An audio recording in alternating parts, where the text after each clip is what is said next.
they asked him about fighting Rolly, and he's like, look, Rolly would knock Ryan Garcia out in 3, I think. And so that's potentially a fight that would be interesting to make. The mental, strength also of Rolly, just the imposing factor. He talks. For most guys, he's going to get in your head. And so that's maybe a factor that will play in that fight.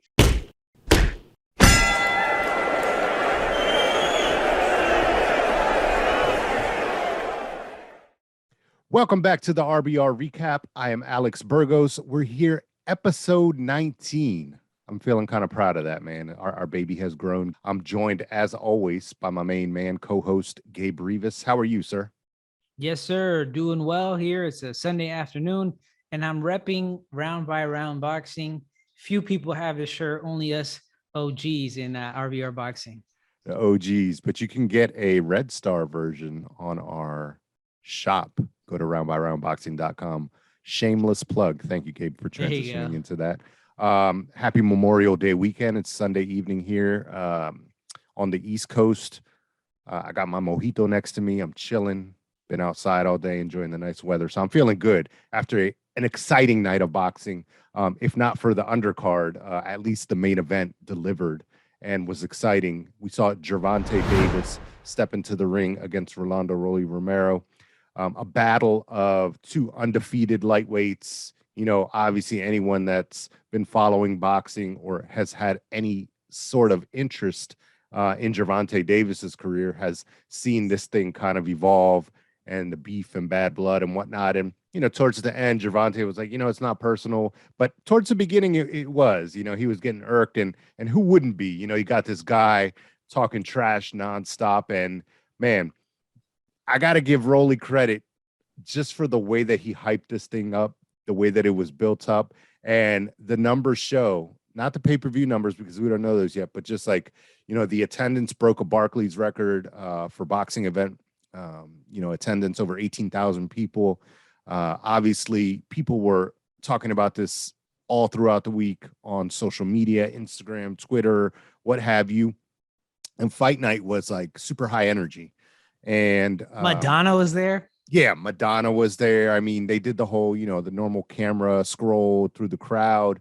She had a number of boxers, just stars, celebrities, whatnot.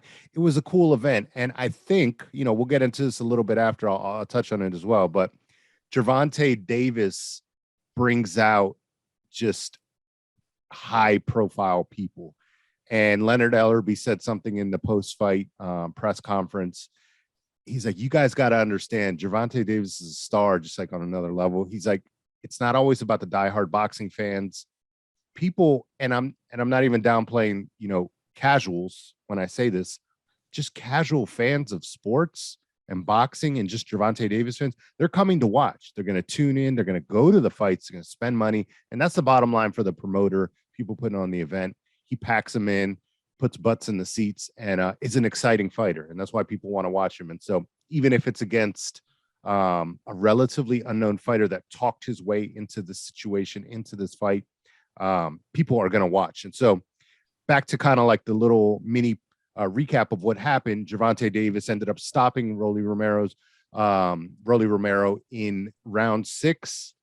Brutal knockdown that sent Rolly face first into the ropes. And Gabe, I know you have a little bit of your 2 cents on that and a little bit of breakdown. So I want to get right into what you thought of the fight, what you thought of the stoppage, and just in general, what you thought of the whole event and Gervonta Davis' star power moving forward as a top-level boxer.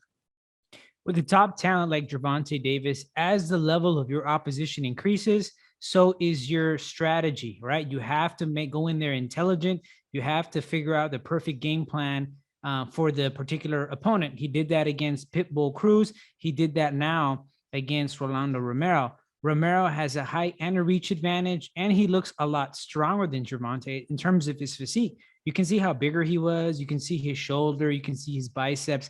This was a bigger guy, and I don't care how talented you are. Even if the guy is a lot less talented than you, you have to be careful, especially when he's taller and has the reach advantage, because when you're coming in, you could get caught with something stupid, right?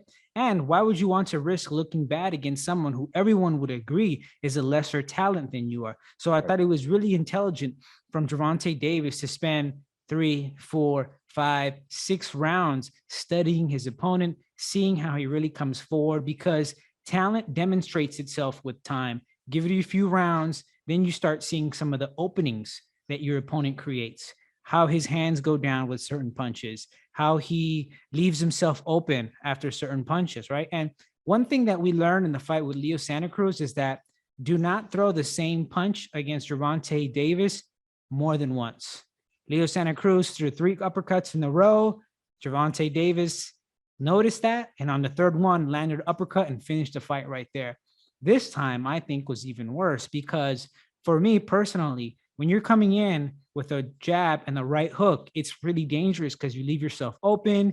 If you're like Rolando Romero, you could end up even being unbalanced. And with him as well, he leaves his right hand very low during and after that combination. And so he kind of threw it to the body and then aimed to the head, or vice versa. But anyway, he threw a jab and a right hook 2 times in a row. And Gervonta Davis noticed, and you can see this because the Showtime social media guy gave a great angle where you can see it. He saw a jab and a right hook. He noticed that his hand was really low when throwing that right hook, right? Because you throw it like this, and then this is wide open. Then he threw it again. And so Gervonta Davis pulled back, and he came back with a left hook. And when you're from a southpaw position, it's different from an orthodox because it's right here. When you're coming from southpaw, it's coming from all the way back there because your strong hand is the one behind you. So it's a left uppercut right to the chin, comes with everything. And Gervonta Davis is so intelligent that as soon as he landed the punch, he ducked and slipped out. And that's why Rolando, when he fell onto the ropes, there was nowhere to catch him. He couldn't land on Gervonta because he was already out. And so that's how he finished the fight. Just a combination of a lot of things, being intelligent, quick, reflexes, having power, and also taking the time to say, you know what, eventually this dude's going to run into something and I'm going to catch him. Right. And I thought it was really kind of backing up the point that you're making. CopyBox, the stats that they put out afterwards showed that Davis was really economical. His clip of average punches thrown per round was way less than what his average normally is. And so that just shows that he wasn't going in there looking to mix it up early. He was, downloading the data, like they say, when it comes to like Lomachenko and some of these other high-level guys. Tank is a high-level guy. He's in there thinking, he's trying to figure out, and it's funny because people asked him before, like, how is this fight going to go? And he's like, I can't really tell you. But that just goes to show you he was going in there with a few different things in mind, but knowing that eventually rounds 3, 4, 5, he was going to start to get the rhythm, the cadence of Romero, and really understand what he had to do. And, you got a guy that's been fighting since he was a young kid, 7 years old, really high-level work in and around the D.C., Maryland area. We have a lot of high-level athletes and fighters, and, he's just, he's from Baltimore, obviously, but just the work that he's done in and around as an amateur, this area just goes to show he's one of the best talents in boxing. And again, to the point that I mentioned at the beginning, brings in a different crowd. He's not specifically just for the diehard boxing fan. He's really grabbing the attention of all sports fans, just entertainment people. And, it may not be what people want to hear, but if he sticks with Mayweather Promotions, they can continue to be successful with him working at this rate. Right. Or he could stay with PBC. I think some people might be thinking that if he leaves Mayweather Promotions, that means he ends up at Matchroom, Top Rank, Golden Boy, etc. He could still fight with any of the other promoters that PBC works with, or continue working with Mayweather Promotions. I can't remember where I saw it, but it looked like he was shaking hands and hugging with Leonard Ellerby after the event. So it looks like the relationship might still be amicable. I don't know. I don't want to speculate. But like you said, he could continue, and they haven't done a poor job. They did a great job working together, Mayweather Promotions and Gervonta Davis. Look where he is now. They got him to a world title quickly. They found him the right opposition and have helped develop him into a great star. Yeah, exactly. I mean, it's easy for anyone to sit back and be like, well, they should do this. They should fight this guy.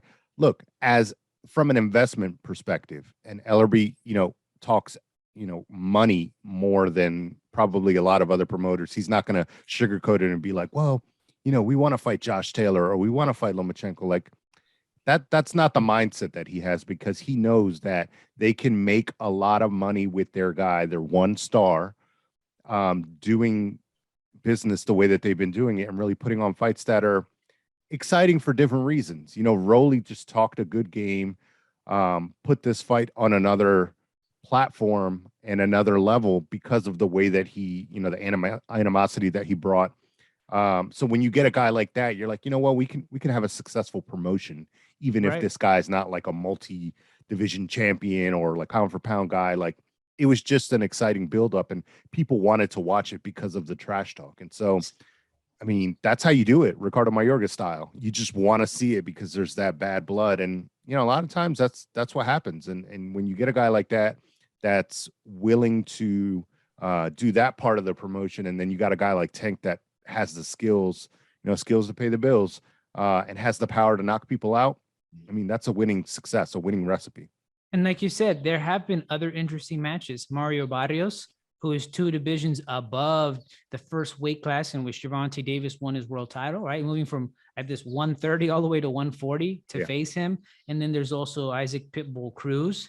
The interesting thing was that obviously it was a last minute replacement or a replacement because he was going to fight Rolly back then, but it was still interesting because we had never seen him fight against someone shorter, and it was a different dynamic when he was coming forward. So like you said, it's the interesting matchups that they keep making. And especially like you said, with Rolando Romero, it's the fact that he's a trash talker like Ricardo Mayorga that made it interesting. And also look at the star power that he's bringing. Madonna, I would have never expected her to see her at a boxing show. I don't know why she covered her face if you're going to go to an event, be prepared to have cameras in your face. And of course, Mr. Brian Fellows, Tracy Morgan was there, which is always good to see. So I'm Brian Fellow.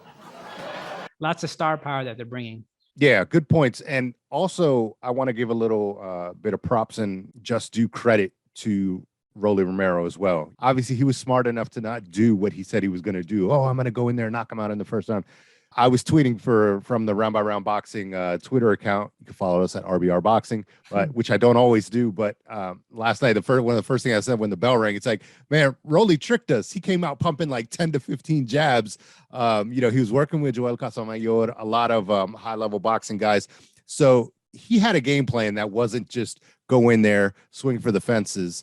And he did pretty, he was respectable in the early rounds. This isn't the end of Rolly. I mean, he can definitely come back. He can refine some things. He's a late starter in boxing, but he was in combat sports in general before that. So, look, if he keeps that same mentality that I'm just going to go run in there, knock you out, intimidate you, that's cool. That's a good for build up, good for boxing, good for promotions. And, in and around that weight class with PBC, I mean, who knows? You got Pitbull Cruz, who we mentioned, Rayo Valenzuela.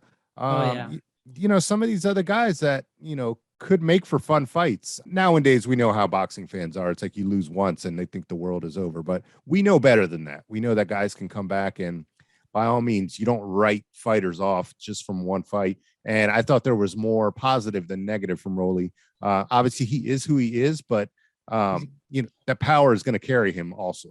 He's a character. And I think we need more characters in boxing. It makes it marketable. It makes it fun. Exactly. Yeah. And look, those record-breaking numbers, and I'm sure that the pay-per-view will do pretty well as well. A lot of that credit can be given towards Rollies, because he certainly did his part. He wore the hat of promoter and antagonist and this and that. And, even those that cover the sport normally and we knew better.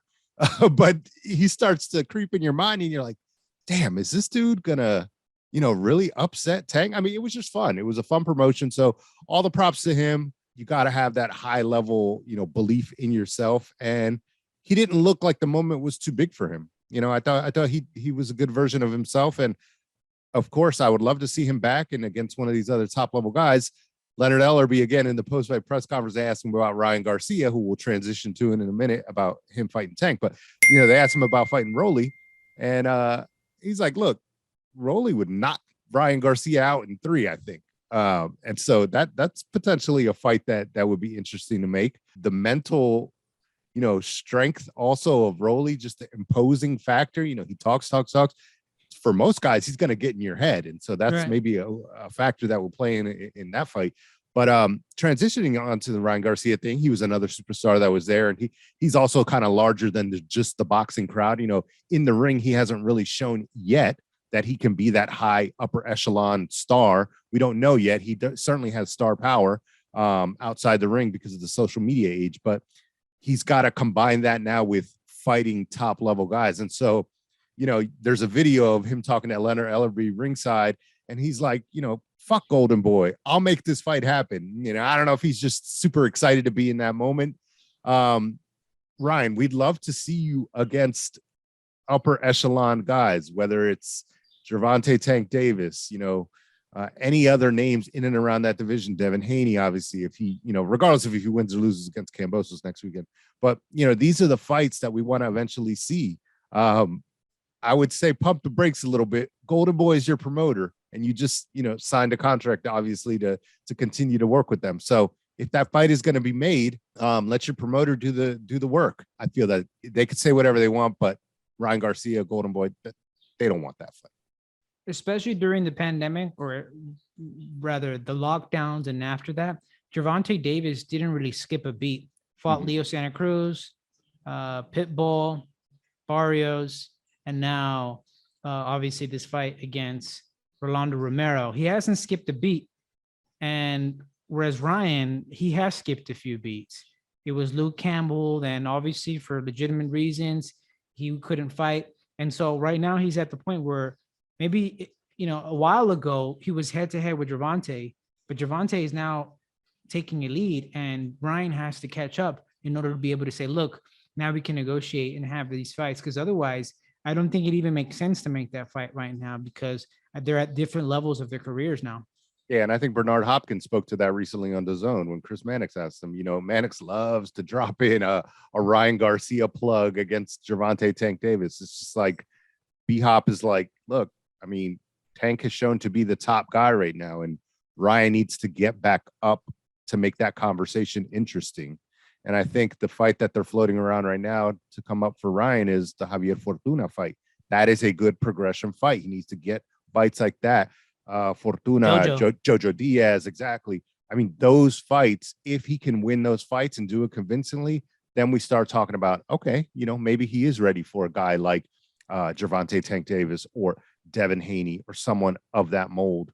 Because again, we know he's a star outside of the ring. He brings that, again, a different crowd than just the boxing diehard, similar to what Gervonta Davis does. Look, Tank did what he was supposed to do. I thought he showed real good maturity, real high boxing IQ. And, you would love to see him continue to go up, whether that's him taking the Gervonta Tank Davis promotional banner and going in that direction and working with PBC, like you mentioned. Cool. Take the training wheels off, like he told Brian Custer, and take control of your career. But there's also something to be said by being led by people who've been in the game for a long time. Obviously, there's different players. It's funny, this fight, you got like TGB Promotions, then you got the Showtime side, the PBC side, the Mayweather promotion side. it was like 10 different promotional outfits combining to make this event successful. And so I think, Tank's team sees like, okay, this is, a lot of different things, a lot of different interests. Exactly. So, which one maybe benefits us, or which way do we want to go? And just because if he doesn't re-sign with Mayweather Promotions, doesn't mean that we're automatically going to get like a Devin Haney fight or a Teofimo Lopez fight or a Kambosos fight or whatever, Ryan Garcia. Like, that doesn't mean that at all. But I think, is he ready for those fights? Yeah. I'd love to see him. I'd hate for them to wait and him be typecasted like a guy that, waited for some of these other contemporaries to maybe get older or lose or whatever. I think the time is now, from a boxing diehard perspective, to quote Leonard Ellerbe. Like, I want to see those fights now, but I also understand if it's your guy, the one that runs your whole stable. And he said in the post-fight presser, as of right now, Tank is still a Mayweather Promotions fighter, regardless of what you heard, like the other stuff. And he didn't want to get into it further than that. So if he's your star, your chip in this game, obviously you don't, you're really gonna look to put him in the most winnable fight from a business perspective, and one that makes you the most money. Right. And also, from a boxing fan, if we're ignoring all of that, We obviously, I think, want to see him face the winner of George Kambosos versus Devin Haney. If he's a free agent, that could happen, but doesn't seem realistic. We as boxing fans never get what we most desire. Yeah, I mean, it's hard to see or hard to imagine, Tank just jumping right into that just because of the way that the promotional, the promotional map is laid out. So from a boxing fan's perspective, we can hope, we can wish, but we'll take what we can get. And seeing him in the ring is always exciting, always fun. Let's definitely see more of it and, more exciting nights of boxing. Thank you for listening to the RBR Recap. Make sure to follow us on social media at RBR Recap and visit RBRRecap.com for the latest episode.